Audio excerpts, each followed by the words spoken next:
निश्चितपणे जो काँग्रेसने अत्यंत घाणेरड्या पद्धतीने प्रचार करून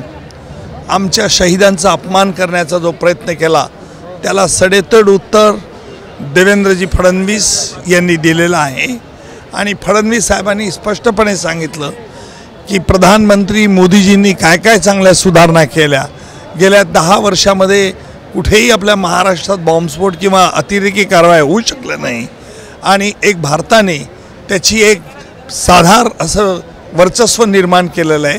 भारत हे आर्थिक महासत्ता होऊ पाहत आहे आणि मोदीजींना का आपण निवडलं पाहिजे, मोदीजींनी आपली गॅरंटी घेतली आहे, आपण त्यांच्याकरता निवडून येण्याची गॅरंटी घ्यावी। मोदीजींनी आले होते बरोबर आहे,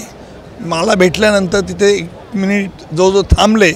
पण त्यांनी बॉडी लँग्वेजने मला दाखवून सांगितलं की बिलकुल काळजीची गरज नाही आहे, जो काही विषारी प्रचार करण्यात येतो त्याला जनता जबरदस्त उत्तर देईल। वापस दोहराई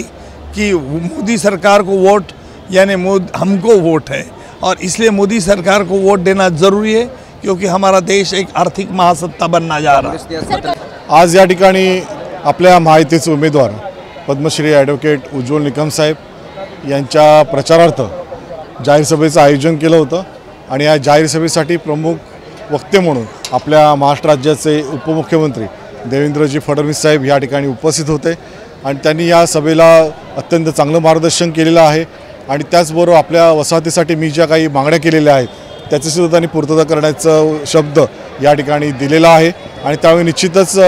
कुठल्याही नागरिकांमध्ये सुद्धा एक चांगलं वातावरण आहे की जे प्रश्न काही जे होते या विभागाचे प्रलंबित ते सुद्धा सोडवले गेलेले आहेत आणि जे उर्वरित काय राहिलेले विषय असतील तर त्याचीसुद्धा पूर्तता येत्या काही दिवसांमध्ये फडणवीस साहेब करणार आहेत आणि त्याच्यामुळे निश्चितपणानं या जाहीर सभेच्या निमित्तानं एक कुर्लावासियांनी एक चांगली भेटसुद्धा फडणवीस साहेबांनी दिलेली आहे आणि आम्हाला निश्चितपणाने वाटतं की निकम साहेबांच्या रूपानं आम्हाला एक चांगला खासदार भावी खासदार हे निश्चितपणे आम्हाला लाभतील आणि आपल्या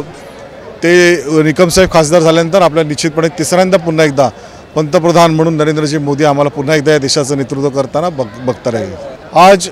मैंने भी आह्वान किया हुआ है और सभी हमारे प्रमुख जो उपस्थिति जिन्होंने लगाई वो हमारे महाराष्ट्र के उप मुख्यमंत्री देवेंद्र जी फडणवीस, इन्होंने भी जनता को संबोधित किया हुआ है कि ज़्यादा से ज़्यादा वोटिंग करके निकम साहब को भारी मतों से खासदार बनाइए और नरेंद्र मोदी जी को पुनः एक बार तीसरी बार पंतप्रधान बनाइए ज़रूर, क्योंकि हमारी महायुति है और मैं निकम साहब के साथ में हूँ और ज़रूर मेरे साथ में जो हमारे सभी लोग हैं, हमारे सभी नागरिक हैं, क्योंकि अपनी कुर्ला जो वासीय नागरिक है सुसंस्कृत और सुशिक्षित है और ज़रूर उनको मालूम है कि अच्छा क्या है बुरा क्या है और इसीलिए मुझे दूसरी बार उन्होंने चुन के दिया था और अच्छी तरह से उनका भी काम हर एक घर में जाके हमारे सभी कार्यकर्ता भी कर रहे हैं, जिनके प्रश्न भी रहते हैं उनको प्रश्न भी छोड़ने का काम हम शाखा द्वारा करते हैं, इसीलिए लोग हमसे जुड़ते हैं और लोग हम जो कहते हैं ज़रूर उसी को सपोर्ट करते हैं। कल की जो शिव तीर्थ पे सभा है वो नरेंद्र जी मोदी वहाँ पे आने वाले हैं और साथ में ही हमारे हिंदुत्ववादी नेता भी सब वहाँ पे शामिल होने वाले हैं। उसमें महाराष्ट्र राज्य के मुख्यमंत्री एकनाथ जी शिंदे साहब, फडणवीस साहब और महाराष्ट्र नवनिर्माण सेना के अध्यक्ष राज साहेब ठाकरे, ये भी उनका भी स्पीच हमें शिव तीर्थ में सुनने मिलने वाला, इसलिए एक उत्सुकता हमारे सभी के मन में है। भारत माता की, भारत माता की जय भवानी, छत्रपति शिवाजी महाराज की जय श्री राम। CEN न्यूज देश प्रदेश की ताजा तरीन खबरों के लिए CEN न्यूज को सब्सक्राइब करें और रहें पल पल की खबर से हर पल बाखबर।